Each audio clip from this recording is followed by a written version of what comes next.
Katie Morrison smiled as she walked through the crystal corridors of Harmony's Edge Station. Her soft shoes made no sound on the smooth floor. Around her, aliens from dozens of worlds went about their daily business. The tall, glass-like Zephyrians moved with careful grace.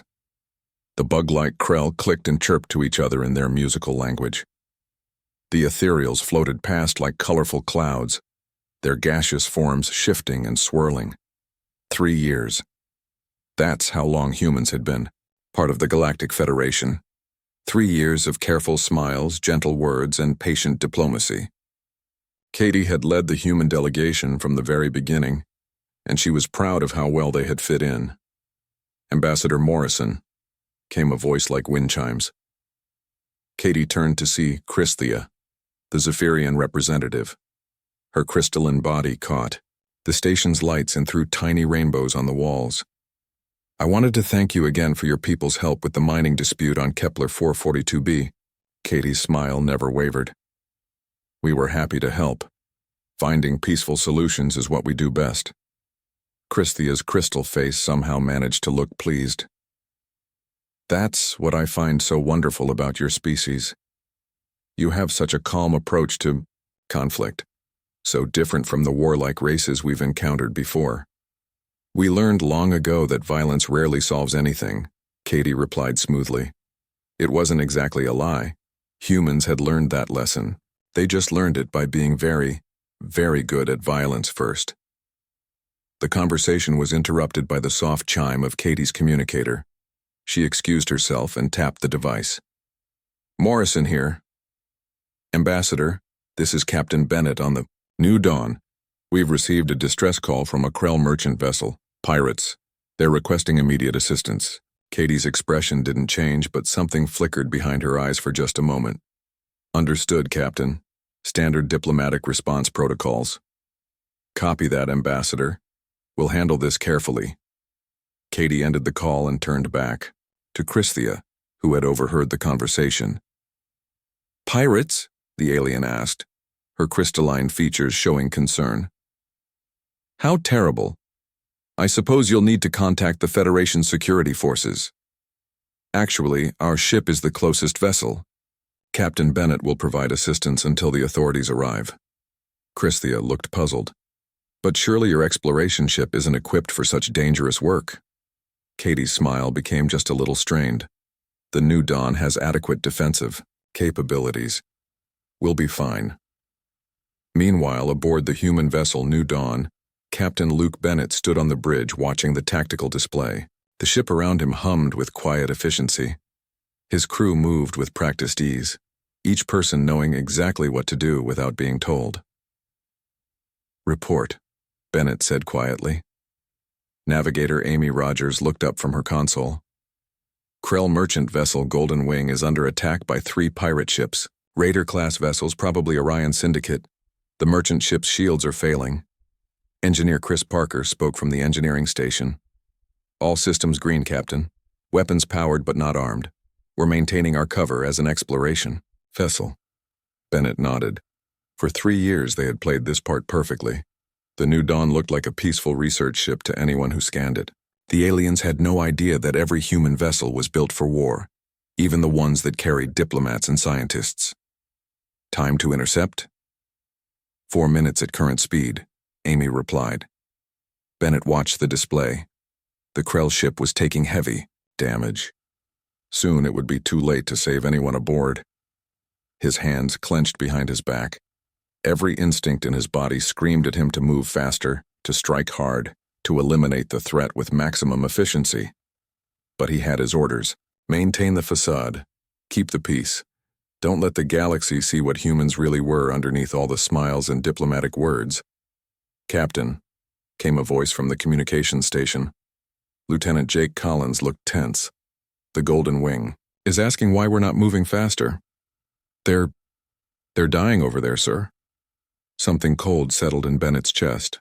The same feeling he got when he watched nature documentaries as a child and saw the gazelle running from the lion. Except this time he was the lion, and he was choosing to move slowly while prey died. Maintain speed, he said quietly. We don't want to appear too eager. But as they approached the battle, Bennett could see through the main viewer that the Krell ship was already venting atmosphere. Pieces of hull drifted in space. The pirates were moving in for the final attack. "Sir," Amy said urgently, "at this rate, there won't be anyone left to save." Bennett closed his eyes for 1 second. When he opened them, something had changed. The careful diplomatic mask slipped just a little, and what showed underneath was much older than civilization. Much hungrier. "Jake, arm all weapons. Amy, full speed. Chris, give me everything the engines have." "Sir?" Amy asked. "What about maintaining cover?" Bennett's voice was soft, but there was something in it that made his crew stand straighter. Something that reminded them that their captain hadn't always been a diplomat. Some things are more important than cover, like making sure the bad guys don't win. The new dawn surged forward with sudden predatory grace. In the observation deck, several alien dignitaries watched in surprise as the exploration vessel moved with the fluid precision of a hunting animal that had just spotted its prey. Ambassador Christia pressed her crystalline face to the window. "How fast can that ship move?" she whispered to her aide. Her aide checked the readings twice before answering. "Faster than any exploration vessel should be able to, Ambassador. Much faster." On the bridge, Bennett felt something familiar settle into his bones. The same feeling his ancestors had known when they tracked wounded mammoth across frozen plains. Patient, relentless, absolutely certain of the outcome. Target the lead pirate vessel. Disable their engines first. "Sir, shouldn't we try to communicate with them first?" Standard Federation protocol requires. Bennett turned to look at Jake Collins. The young lieutenant saw something in his captain's eyes that made him stop talking immediately. "There are Krell dying while we follow protocols. Lieutenant, fire when ready." The pirates never knew what hit them. The first pirate ship died in 3 seconds. Jake Collins pressed the firing controls with steady hands. The New Dawn's weapons cut through space like invisible claws. The pirate vessel's engines exploded in bright flashes, leaving the ship spinning, helplessly in the dark. "Second target locked," Jake reported. His voice was calm, but his eyes were bright with something that looked almost like joy. "Fire," Bennett said quietly. The second pirate ship tried to run. It lasted 4 seconds longer than the first. The third ship managed to get off a distress call before Jake's precise shots turned its weapon systems into scrap metal. On the observation deck, Ambassador Christia watched with growing alarm. The human ship moved like it was alive, like it was hunting. Every turn was perfect, every shot hit exactly where it needed to hit. The pirates were disabled so quickly that they barely had time to understand what was happening. "This is not normal," she whispered to her aide. "Exploration ships don't move like that, they don't shoot like that." Her aide was checking and rechecking the sensor readings. "Ambassador, the humans are using weapons that aren't on any of their official equipment lists. And their targeting system, it's military grade. Better than military grade." Meanwhile, Captain Bennett stood on his bridge and felt something he hadn't felt in 3 years. Something wild and satisfied. The hunt was over. The prey was caught. His pack was safe. "Damage report on the Krell vessel," he ordered. Amy Rogers worked quickly at her station. "The Golden Wing has hull breaches on 3 decks. Their life support is failing. 17 crew members, 5 are injured. Prepare for emergency rescue operations.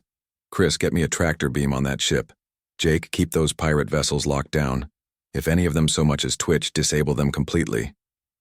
The crew moved with fluid efficiency. Every person knew their job. Every action was precise and purposeful. They worked like a pack of wolves bringing down wounded prey, except in reverse.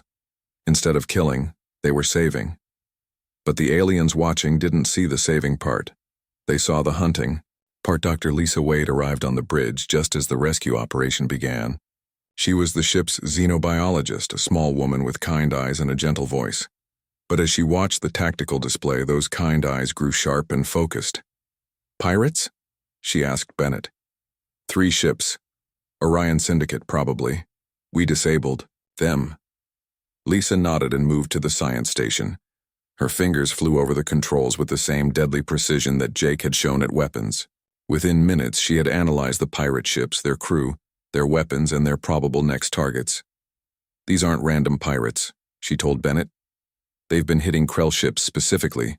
Someone hired them to disrupt Krell trade routes." Bennett's eyes grew cold. "Any idea who?" "Working on it." Lisa's gentle voice carried a hard edge now. "But whoever it is, they made a mistake. They hurt innocent people in our territory." From the observation deck, Christhia heard those words and felt something like ice form in her crystalline core. Our territory. The humans had just claimed this entire sector of space as their hunting ground. The rescue operation took 30 minutes. The human crew worked with calm efficiency, pulling injured Krell from their damaged ship and providing medical care. Dr. Wade spoke softly to the frightened aliens, her voice full of warmth and compassion. But Christhia noticed other things. She noticed how the humans' eyes never stopped moving, constantly scanning for new threats. She noticed how they positioned themselves to always have clear lines of sight and quick escape routes. She noticed how even while being gentle with the wounded, they carried themselves like soldiers. When the last Krell was safely aboard the New Dawn, Captain Bennett opened a communication channel to Harmony's Edge station. "This is Captain Bennett. We've successfully rescued the crew of the Golden Wing. The pirate vessels have been disabled and are ready for Federation security forces." The station commander, a ethereal named Wisp Cloud, responded with obvious relief. "Excellent work, Captain. How did your exploration vessel manage to defeat 3 pirate ships so quickly?" Bennett's expression didn't change, but Amy Rogers saw his jaw tighten slightly. "We got lucky. The pirates weren't expecting any resistance." "Lucky?" Christhia repeated quietly to herself. She had watched the entire battle. There was nothing lucky about it. The human ship had moved with the patience of a spider and struck with the speed of a snake. After the communication ended, Bennett turned to his crew. For just a moment, the diplomatic mask fell away completely. His smile was sharp and satisfied. "Good work, everyone. Clean, efficient, no unnecessary damage." "What about the pirates, sir?" Jake asked. "Leave them for Federation security, but make sure they understand that this sector is under our protection now." Dr. Wade looked up from her medical readings.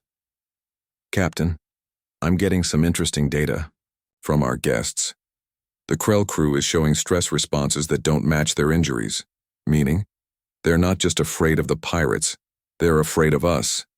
Bennett considered this. After 3 years of careful diplomacy, the mask was finally slipping. The galaxy was starting to see what humans really were underneath all the smiles and peaceful words. "How afraid?" he asked. Lisa checked her readings again. "The kind of afraid that prey feels when it realizes it's in the presence of a predator." Back on Harmony's Edge station, Christhia made her way to the communications center. She had a lot of research to do. For 3 years, she had accepted the human explanation of their history. They came from a peaceful world, they said. They had learned to value diplomacy over conflict, they claimed.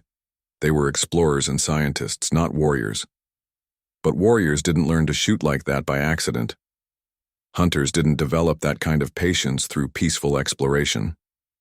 And predators didn't move with that fluid, deadly grace by studying plants and rocks. She activated her personal communication console and began accessing the human databases. Most species shared their cultural and historical records freely as part of Federation membership. The humans had been no different. They had provided thousands of documents about their world, their society, their development. Christhia had never bothered to read them before. Why would she? The humans seemed so harmless, so civilized, so peaceful. Now she began to understand that the humans had been telling the truth all along. They had just been very careful about which truths they told. The first file she opened was labeled Human Recreational Activities. She expected to find peaceful pursuits, maybe some art or music. Instead, she found something called football. She watched a few minutes of video and felt her crystalline structure grow cold. Humans ran at each other at full speed and collided with tremendous force, fighting over territory while thousands of other humans screamed encouragement. The second file was about human agriculture. She expected to see gentle farming, careful cultivation of plants. Instead, she learned about industrial farming, where humans controlled every aspect of an ecosystem with ruthless efficiency. They decided which animals lived and which died. They shaped entire landscapes to serve their needs. The third file was simply titled, History. Christia stared at the screen for a long time before opening it. Something told her that once she looked, inside she would never see humans the same way again. She opened the file anyway. Christia's hands shook as she scrolled through the human history files.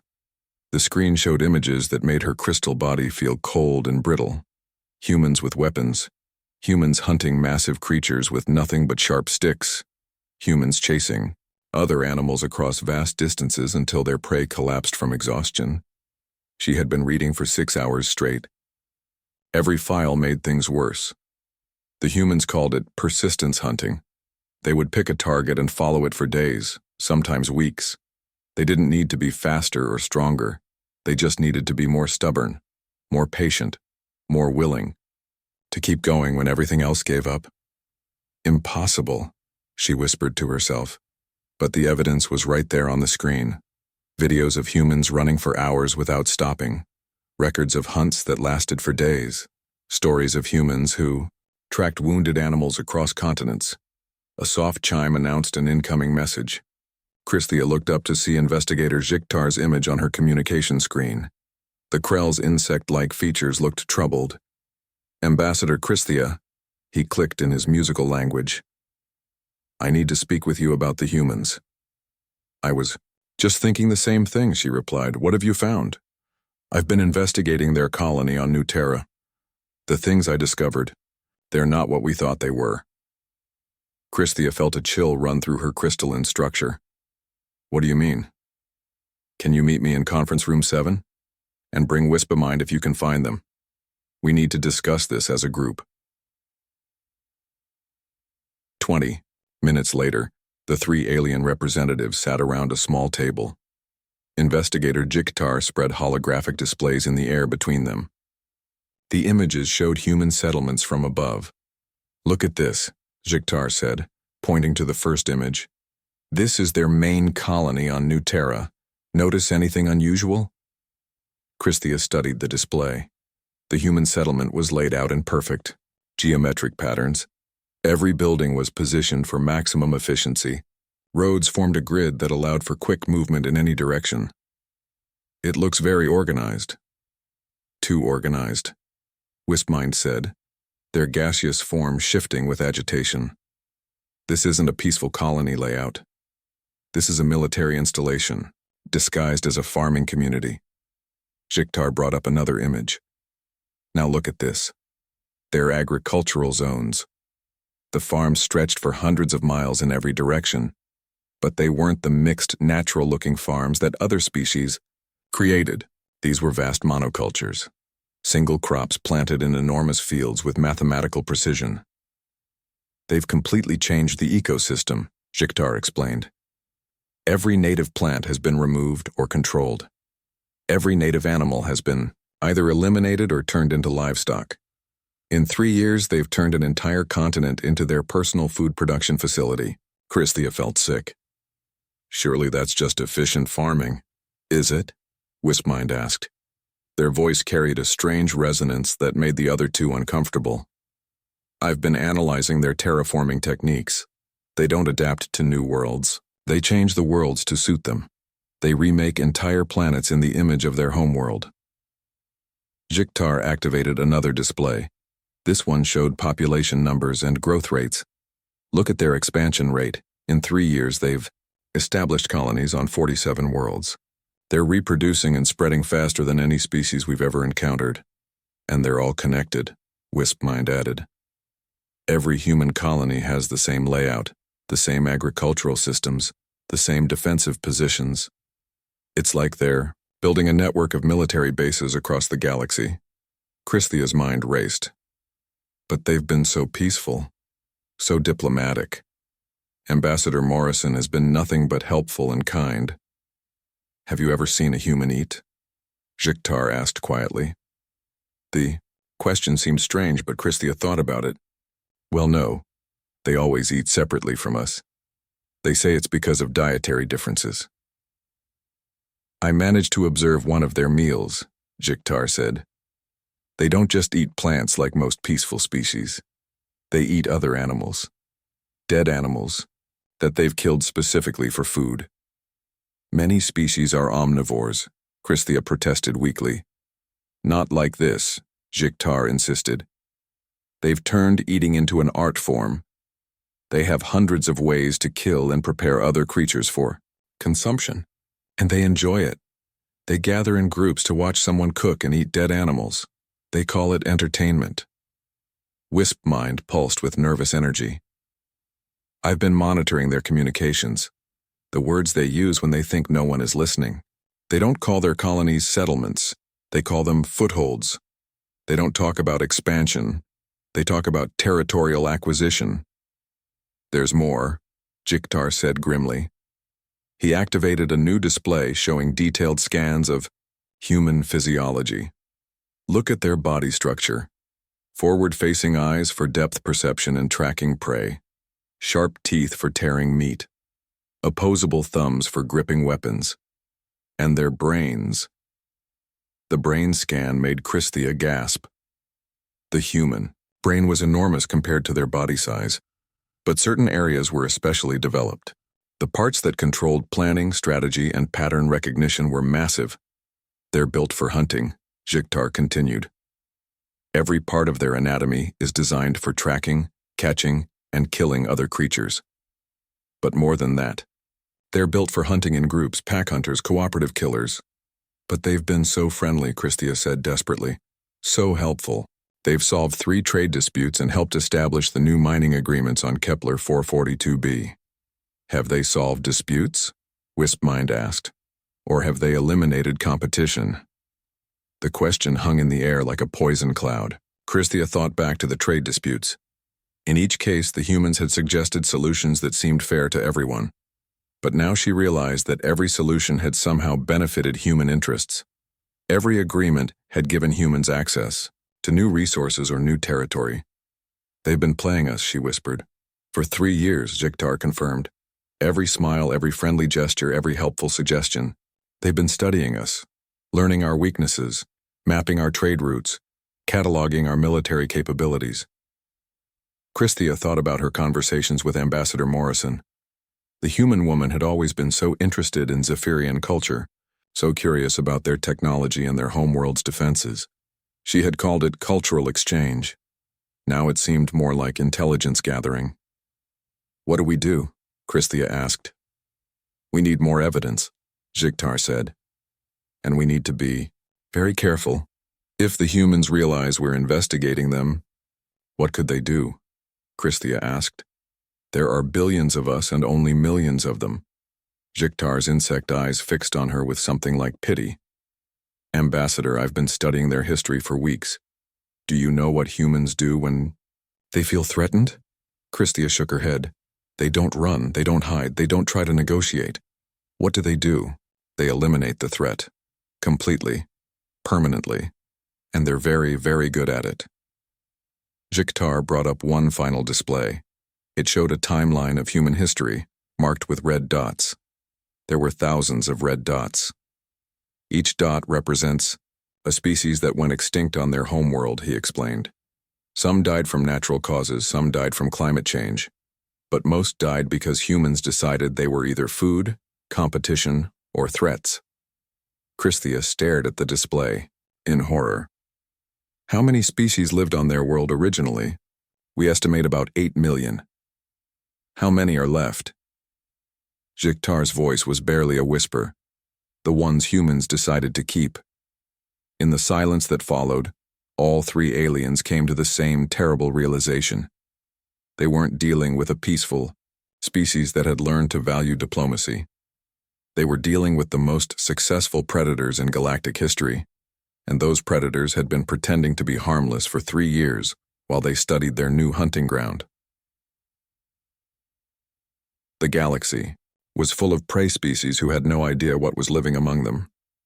The emergency session of the Galactic Council began at dawn station time. Representatives from 47 species gathered in the Great Chamber of Harmony's Edge. The air hummed with nervous energy, as beings of crystal, gas, metal, and flesh took their seats. Investigator Jigtar stood at the center podium, his insect wings twitching with anxiety. Behind him, holographic displays showed the evidence he had gathered over the past weeks. Images of human colonies, population charts, and anatomical scans filled the air around him. "Fellow representatives," he began, his voice carrying the musical clicking of his species. "What I am about to show you will change how we see our human allies forever."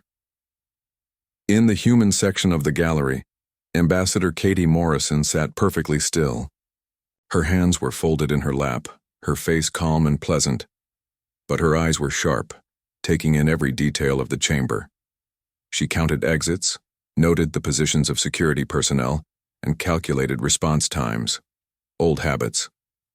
Beside her sat General Alex Murphy, head of human military operations. He had arrived on Harmony's Edge just that morning, claiming to be there for routine diplomatic meetings. In reality, he had come because human intelligence had detected the investigation weeks ago.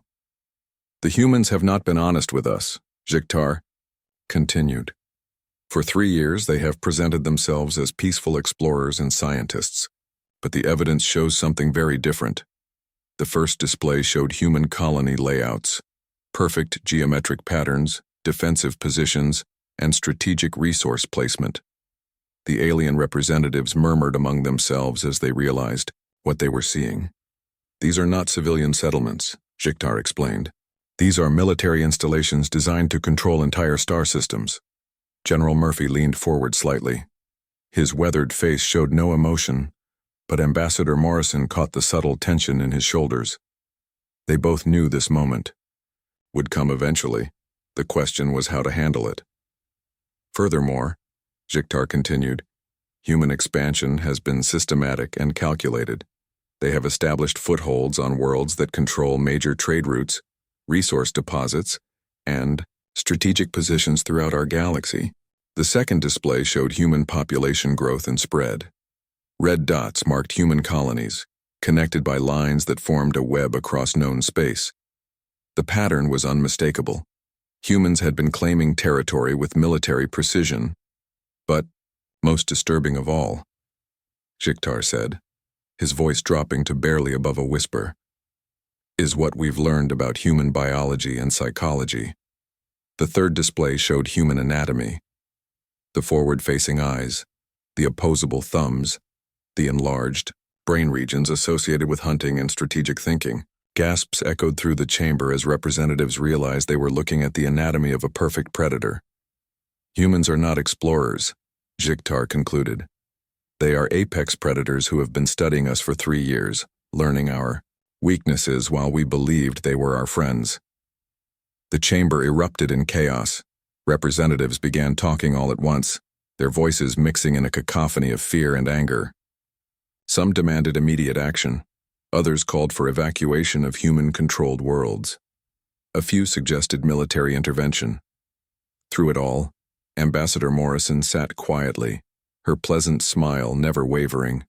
But General Murphy had heard enough. He stood up slowly, his movement cutting through the noise like a blade. The chamber fell silent as 47 species turned to stare at the human military commander. He was not a large man, but something about the way he carried himself made the aliens instinctively step back. "May I respond to these accusations?" Murphy asked politely. The council chairman, an ancient ethereal named Wispelder, gestured for him to approach the podium. Murphy walked forward with measured steps, his boots clicking on the crystal floor. When he reached the center of the chamber, he turned to face the assembled representatives. "Investigator Jigtar is correct," he said simply, "about all of it." The admission sent shockwaves through the chamber. Several representatives rose from their seats in alarm. Others began reaching for communication devices to contact their homeworlds. "We are predators," Murphy continued, his voice carrying easily through the large space. "We did evolve as hunters. We are territorial, aggressive, and extremely good at warfare. Everything you've discovered about us is true." "Then you admit to deceiving us," Christhia called out from her seat. Murphy turned to look at her directly. Did we ever claim to be herbivores? Did we ever say we were pacifists? Did we ever tell you we had no military capabilities? The chamber fell silent as the representatives realized he was right. The humans had never actually lied about their nature. They had simply been very careful about what they revealed. We told you we valued peace, Murphy said. That's true. We told you we preferred diplomatic solutions. That's also true. We told you we wanted to be part of the galactic community. That's absolutely true. But you didn't tell us you were dangerous, shouted a representative from the insectoid mantis species. Murphy's expression didn't change. Did you ask? The question hung in the air like a challenge. The aliens began to realize that they had made assumptions about humans based on their own peaceful natures. They had never actually asked if humans were predators, because they couldn't imagine why a predator species would want to join a community of prey. You want to know the truth about humans? Murphy asked. Here it is. We spent 300,000 years learning to hunt everything on our world. We became so good at it that we drove most other predators extinct. We learned to work together, to plan, to create tools and weapons from anything we could find. The aliens listened in horrified fascination as Murphy continued. But then we learned something else. We learned that cooperation was more powerful than competition. We learned that building was more satisfying than destroying. We learned that protecting the weak made us stronger as a species. So you stopped being predators? Wispelder asked hopefully. Murphy's smile was sharp and cold. No. We became predators who choose what to hunt. The implications of that statement rippled through the chamber. The humans hadn't stopped being dangerous, they had simply started being selective about their targets. For 3 years we've been watching you, Murphy admitted. Learning about your species, your capabilities, your weaknesses. Everything Investigator Ziktar discovered is accurate. Then why haven't you attacked us? Christhia asked, her crystalline voice shaking. Murphy's expression softened slightly. Because you're not our prey. You're our pack. Your pack? Humans are social predators. We hunt in groups, and we protect our group with everything we have. For 3 years we've been deciding whether the galactic community was prey to be hunted, or pack to be protected. The chamber was completely silent now. Every representative was focused on Murphy's words. We chose to protect you, he said simply. The pirates who attacked the Krell ship learned what happens to anything that threatens our pack. The Orion Syndicate learned the same lesson when they tried to raid our supply convoys. 3 other hostile species have learned it in the past month alone. You've been fighting wars without telling us? Jiktar asked. We've been eliminating threats before they could reach you, Murphy corrected. It's what predators do for their pack. The truth settled over the chamber like a heavy blanket. The humans hadn't been deceiving them to harm them. They had been protecting them while deciding whether they were worth protecting, and apparently, they had decided yes. The silence in the council chamber stretched for long minutes. 47 species sat motionless, trying to understand what General Murphy had just told them. They were pack, not prey. The humans had been protecting them, not hunting them. Doctor. Amanda Foster stood up from her seat in the human section. She was a small woman with gentle eyes and graying hair, the kind of person who looked like she belonged in a library rather than a war room. But as she walked to the podium beside Murphy, the aliens could see the same predatory confidence in her movements. If I may, she said politely, I'd like to explain what General Murphy means by pack behavior. Wispelder gestured for her to continue. The ancient ethereal's gaseous form swirled with nervous energy. Humans evolved as social hunters, Dr. Foster began. We learned that the pack survives when individuals protect each other. A human alone is dangerous. Humans working together are unstoppable. She activated a new holographic display. It showed Earth's history, but not the wars and extinctions that Jiktar had focused on. This display showed something different. Cities built by millions of humans working together. Disasters where humans risked their lives to save strangers. Technologies developed through cooperation across the entire species. Yes, we eliminated threats on our world, Dr. Foster admitted. But we also saved species from extinction. We brought them back from the edge of death. We learned to manage entire ecosystems to protect the weak and maintain balance. The display showed images of Earth's nature reserves, zoos, and conservation programs. Humans had indeed driven many species extinct, but they had also worked desperately to save others.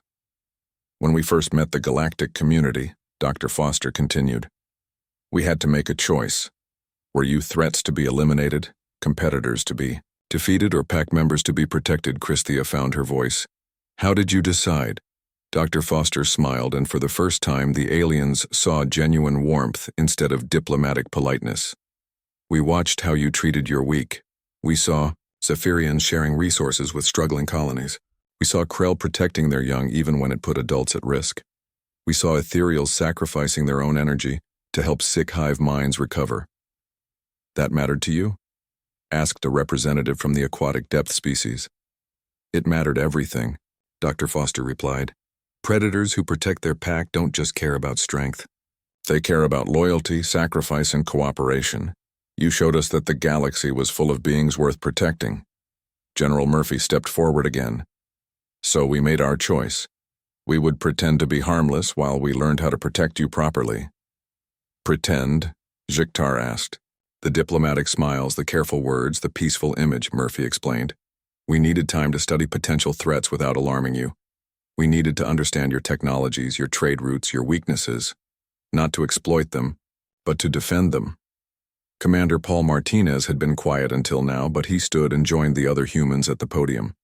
He was younger than Murphy, but carried himself with the same quiet confidence. The Orion Syndicate has been planning an invasion of this sector for 2 years, Martinez announced. We've been tracking their movements, disrupting their supply lines, and eliminating their advanced scouts. Gasps echoed through the chamber.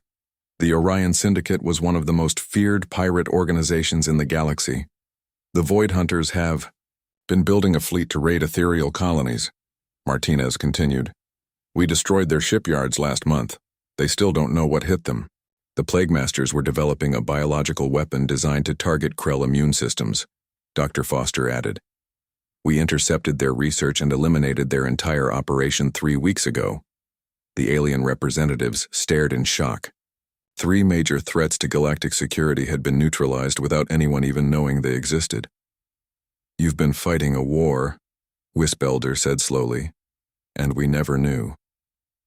We've been doing what predators do, Murphy replied. We've been hunting threats before they could reach our pack. Tony Graham, the chief engineer of the human colonial fleet, activated another display. It showed shipping routes throughout human space, but now the aliens could see what they had missed before. Every human colony was positioned to defend major alien trade routes. Every human outpost monitored potential attack vectors into alien space. Our colonies aren't just footholds for expansion, Graham explained. They're defensive positions. We've been building a shield around the entire galactic community. But why didn't you tell us? Christia asked. Ambassador Morrison finally spoke up. Her diplomatic mask was completely gone now, replaced by something more honest and direct. Because prey species panic when they realize predators are nearby, even friendly predators. We needed you to trust us before you could understand us. And now? Asked the representative from the crystalline shard species. Now you have a choice, Morrison said simply. You can ask us to leave. We'll go quietly and continue protecting you from a distance. Or you can accept us as we really are and let us protect you openly. What's the difference? Jiktar asked. General. Murphy's smile was sharp and satisfied. If you accept us, we stop pretending to be harmless. We start acting like the apex predators we are. Threats to the galactic community don't get negotiations or warnings. They get eliminated. The implications hung in the air like smoke. The aliens could have the protection of the most dangerous species in galactic history, but only if they accepted that their protectors were killers. We need time to consider this, Wispelder said finally. Of course, Morrison replied. But while you're considering, remember this. For 3 years we've been here. For 3 years, no major threats have reached any of your worlds. That's not a coincidence. As the council session ended, the alien representatives filed out in thoughtful silence. But Christia lingered, approaching the human delegation. Ambassador Morrison. she said quietly. "The day we first met, when I said humans seemed so peaceful compared to warlike species we'd encountered before. What did you think?" Morrison's smile was sad and knowing. "I thought about how much effort it takes for a species like ours to appear peaceful, and I wondered if you'd ever understand the difference between choosing peace and being incapable of war. And now? Now you know.